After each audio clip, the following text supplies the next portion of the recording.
Čestitamo prije svega, bilo je fantastično. Kako je izgledalo iz tvoje perspektive?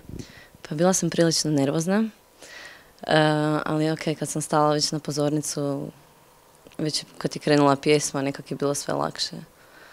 I onda su se počeli okretati sto. Okretati, da. Pa nisam bila svjesna da se okreću jer sam se isključivo koncentrirala na pjesmu. Malo je bilo je par grešaka na početku već samom, tako da me malo možda tu obeshrabrilo, tako da nisam niti bila nešto posebno pozorna na njih. Jedino ono kad sam ih zagledala dva, Indira i Ivan su se okrenuli prvi, ali da, bilo mi je drago.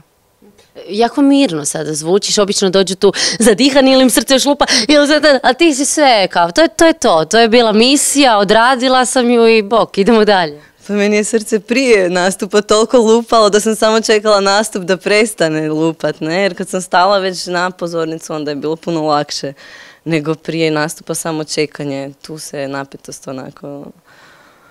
Kad sam te pitala kako da si odlučila za Žaka, Žak, to je bio plan. Pa da, to je bio plan od samog početka. Uopće kad sam čula za Voice i kad sam čula ko je u žiriju, plan je bio Žak i to je bilo onako na prvu. Onda kasnije sad sam razmišljala zašto ne Indira, ona mi je super.